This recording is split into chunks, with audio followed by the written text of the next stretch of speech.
Alexis Moncayo y Licenia Espinel comparten un diálogo con el invitado. En Punto Noticias hablamos de...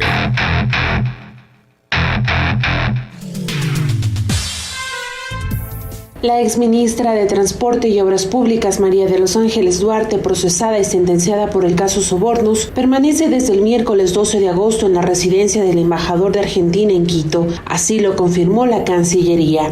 En este marco, el gobierno ecuatoriano subrayó que Duarte no corresponde la calificación de perseguida política y ofreció a la Argentina brindar la documentación procesal pertinente que fuese necesaria para demostrar la correcta actuación del Poder Judicial. Sobre el tema hablaremos con Diego Correa, abogado de la exministra María de los Ángeles Duarte. Bienvenido.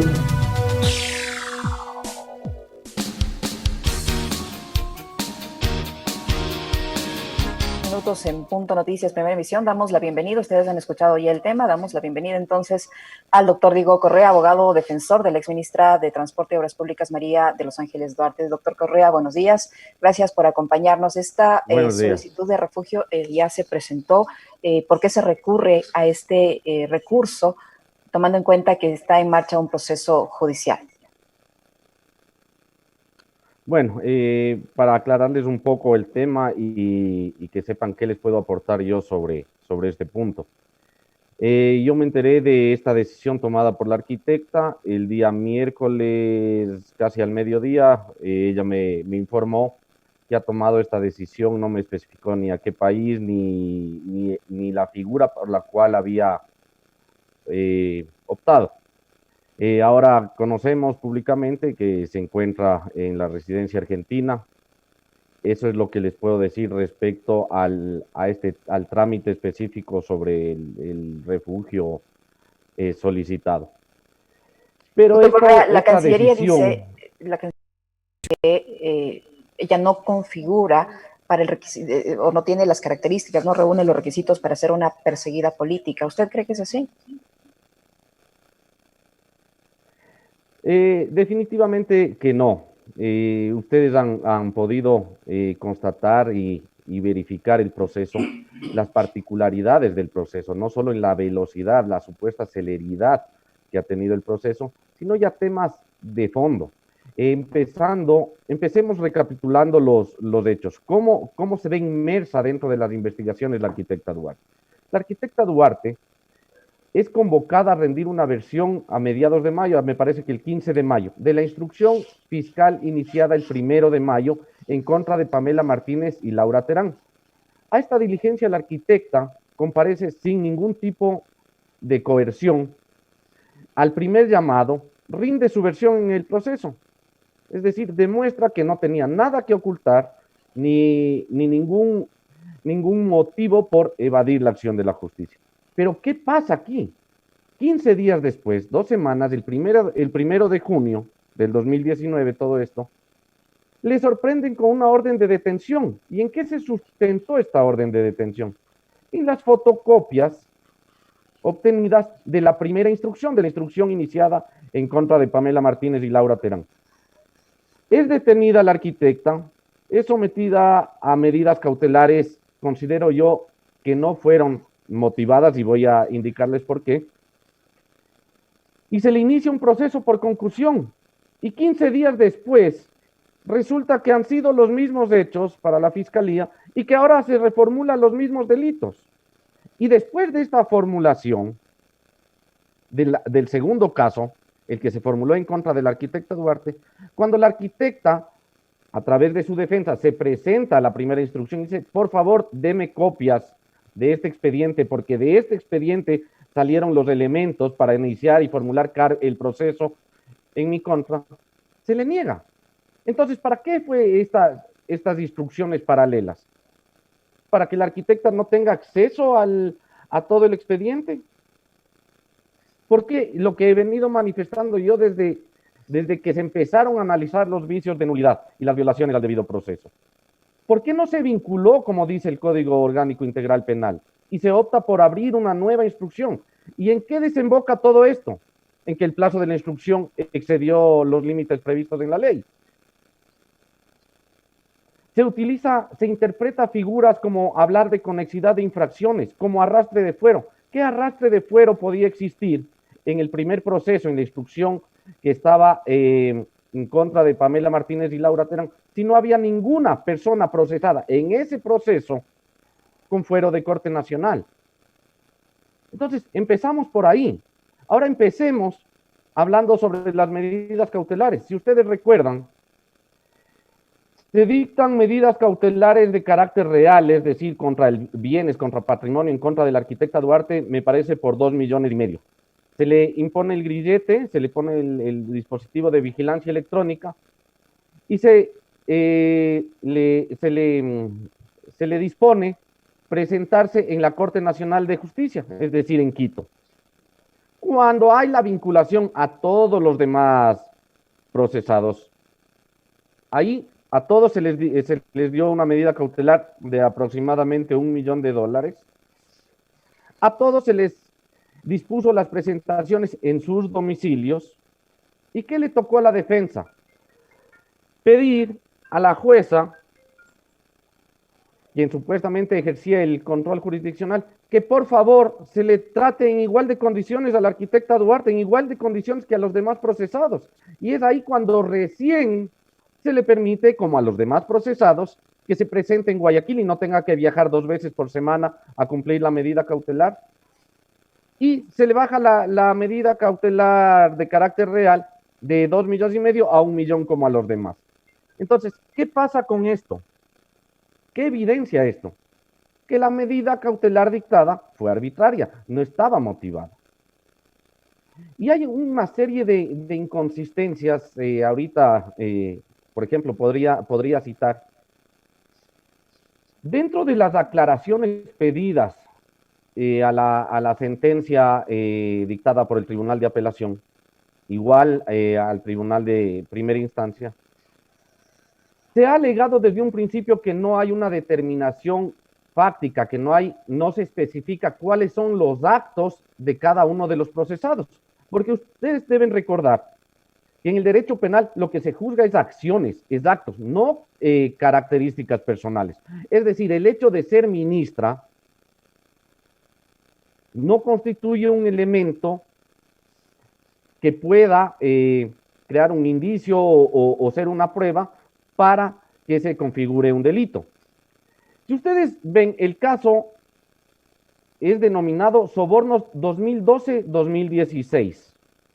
Ustedes, y todos conocemos, que desde agosto del 2014 está vigente el Código Orgánico Integral Penal. Sin embargo, si ustedes revisan la sentencia, todos están sentenciados en base al Código Penal. ¿Y por qué me centro en este tema? Porque eso demuestra que no está identificado cuál es el acto de cada uno de los procesados. No se sabe cuándo, no se sabe con quién, no se sabe dónde. Elementos estrictamente necesarios para poder entrar a debatir y ejercer una defensa, porque a usted no le pueden decir, usted asesinó en el 2013. ¿Cómo se defiende?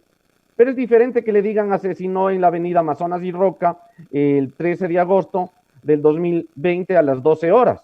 Entonces usted podrá demostrar, no, yo no estaba en el país, tengo testigos de que yo estaba en X ciudad. Es muy diferente poder ejercer la defensa con una teoría específica que con una teoría abstracta. Este punto yo alerté al tribunal en primera instancia y les dije que no iban a poder cumplir los requisitos establecidos en el Código Orgánico Integral Penal para la sentencia, entre los cuales está la determinación del acto específico de cada uno de los procesados y las pruebas. Ahora vamos sobre las pruebas. Doctor Correa, usted decía, perdón que me interrumpa 2 segunditos, porque usted decía hace un momento algo que me parece a mí que es fundamental. Buenos días, bienvenido. Se deben juzgar acciones en un Estado democrático en donde prevalezcan instituciones como el debido proceso y la presunción de inocencia, pero sabemos que ese no es del Ecuador de 2020. Usted decía, es el caso Sobornos 2012-2016. En 2014 hubo elecciones y hubo participación de otros actores políticos en campañas que supuestamente, según este expediente, estarían empañadas de presuntos actos de corrupción.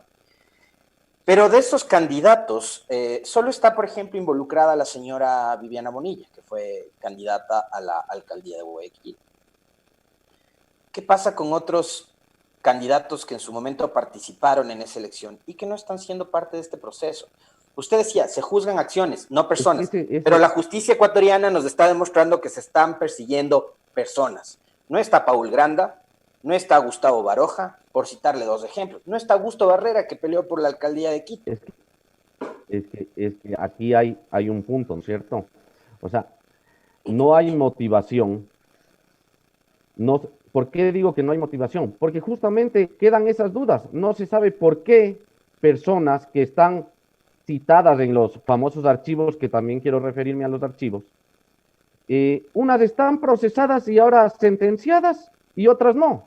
Tiene que haber una explicación, porque caso contrario, las decisiones tomadas resultan arbitrarias. Si no hay un justificativo del por qué a él sí y a él no, resulta que no hay motivación en la acusación.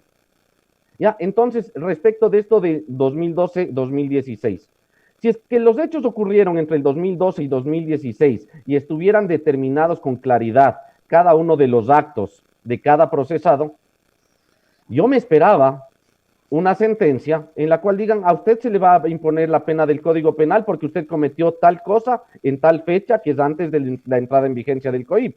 Y a otros procesados que les digan, a usted se le sanciona en base del COIP porque sus actos fueron cometidos después de cuando ya estaba vigente el Código Orgánico Integral Penal. Eso no hay. Y era evidente que no iba a haber, porque no hay una determinación de los actos de cada persona. Ahora, respecto de las pruebas, y otra cosa que en ninguna de las sentencias se pronuncian, no existió contradicción.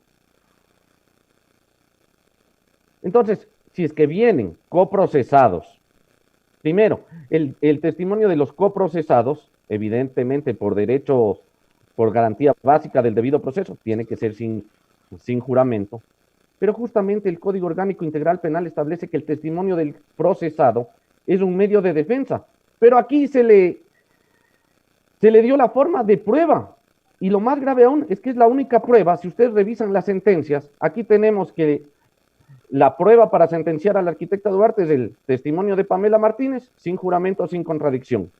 Testimonio de Laura Terán, sin juramento, sin contradicción. Y testimonio del señor, me parece, Verduga, otro coprocesado, sin juramento y sin contradicción. Y del testimonio, por ejemplo, del señor Verduga, le dice que le dijeron. Entonces, ¿cómo puede el tribunal llegar a una certeza, más allá de toda duda razonable, respecto de la culpabilidad de la arquitecta Duarte? Los tribunales.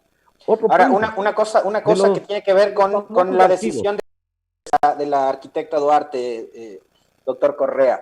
El haber solicitado... Quiero indicarles un punto más. Concluye. Respecto de los archivos, otro punto básico que igual fue alegado desde el momento oportuno, desde la audiencia de juzgamiento, es los famosos y tan cacareados archivos. Señores, los archivos no se reprodujeron, ya, independientemente de que lo que diga es cierto o no es cierto, a pesar de todas las inconsistencias que hay. Los archivos no fueron practicados conforme a la ley. Los archivos debían reproducirse ante el tribunal para que el tribunal pueda valorar esa prueba, garantizando la inmediación de la prueba con los jueces. Se hacen estas alegaciones. Puede estar en lo correcto o en lo incorrecto, pero por lo menos que los jueces me digan por qué no es correcto, no simplemente que no se pronuncien. ¿Qué es lo que ha pasado durante todas las etapas? Doctor Correa, yo quería preguntarle cuánto puede influir esta decisión que ha tomado la ex ministra, la arquitecta María de los Ángeles Duarte, de solicitar, no sé cuál es el término, asilo, refugio en la Embajada de la Argentina, en el proceso de este caso, porque ahora mismo estamos entrando a la etapa de casación. Quizás la decisión de María de los Ángeles Duarte lo que le está diciendo al país ojo, esa casación no confía, va a servir, no confía exactamente, no va a servir de nada, aquí nos van a juzgar, nos van a sentenciar, ya lo dijo hace un momento, hace unos días también, el ex prefecto de la SUAY, lo que quieren es enjuiciar a Correa, que todos ellos se vean proscritos judicial y electoralmente y demás. Entonces, ¿cuánto puede influir en la justicia misma la decisión que ha adoptado la arquitecta Duarte de ir a la residencia? A ver, bueno, yo al respecto, o sea, no, o sea, es totalmente, le entiendo a la arquitecta la decisión tomada. Ella está pensando en su seguridad y en la de su pequeño hijo. Tengo entendido que tiene un hijo de 8 o 9 años. Atropello. Así es. ¿Y qué consecuencias tiene esto? Ya lo vemos. Hay un linchamiento mediático a la arquitecta Duarte, quien todavía goza de la presunción de inocencia. Recordemos que la sentencia no está ejecutoriada y lo digo entre comillas, y podría revertirse en casación, y lo digo entre comillas, ¿por qué? Porque entre tantos antecedentes que han existido, no se puede tener una expectativa irreal. O sea, vemos que en el proceso, o sea, la defensa no solo es el debate con la acusación, sino, por ejemplo, el cambio de tipo penal. ¿En qué momento hubo oportunidad por parte de los abogados defensores para debatir esta teoría que de propia iniciativa, de iniciativa propia, tuvo el tribunal de primera instancia para cambiar al 287 cuando la acusación fue por el 286? Lo que usted dice es absolutamente cierto, doctor Correa, en el sentido de que se viola la presunción de inocencia. Ver los titulares que tienen hoy la prensa nacional, en especial Diario Expreso, por ejemplo, si ustedes se fijan en ese titular, deja mucho que pensar respecto al tratamiento de este caso. Ya, ¿en qué va a influir eso en mi rol como abogado defensor?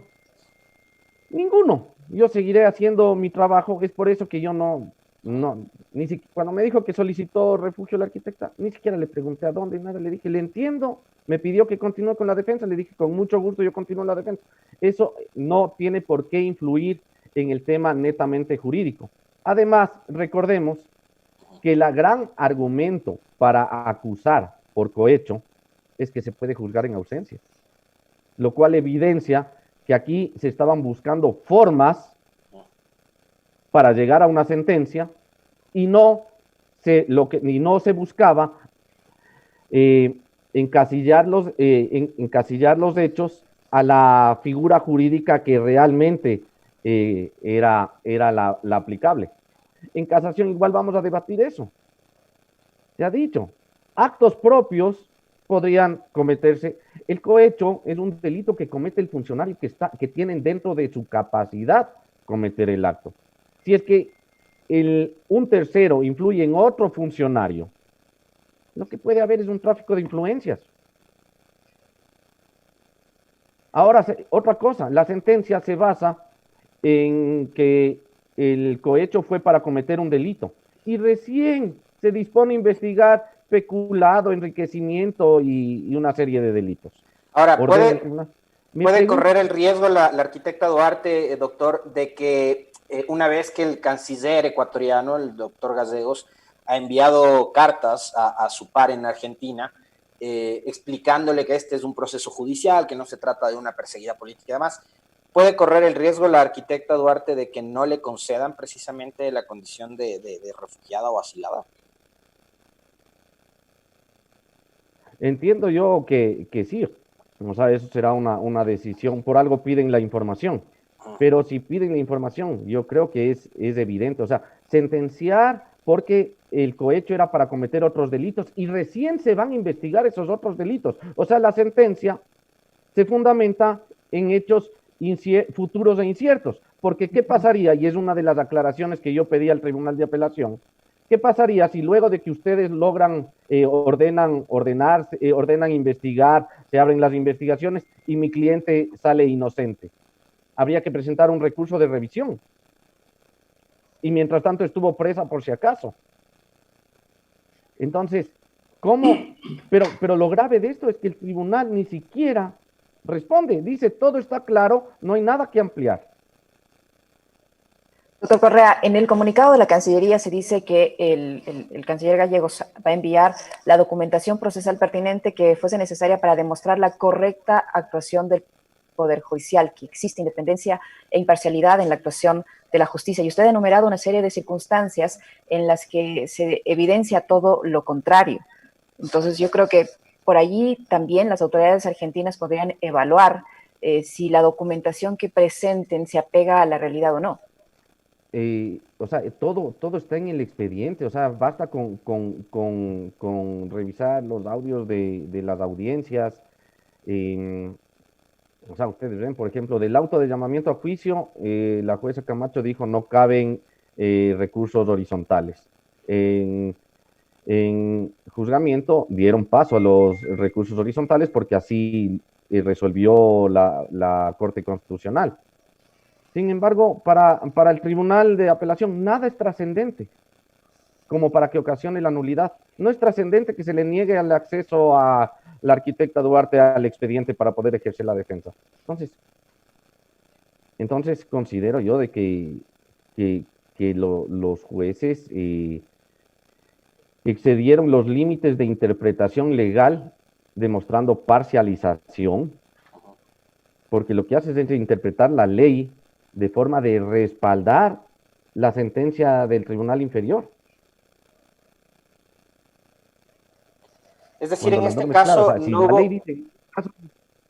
no hubo una aplicación de la justicia de manera objetiva, doctor, sino que aquí me parece que, y usted lo mencionaba hace un momento, por cómo se fueron acomodando las figuras adecuadas para poder juzgar en ausencia y demás, que no precisamente corresponde al delito que supuestamente están investigando y juzgando. Más que justicia, aquí me parece que hay una suerte como de vendetta, ¿o me equivoco? Yo prefiero no hacer comentarios al respecto, basta con los ejemplos que les he puesto y cada uno de los oyentes podrá sacar sus conclusiones.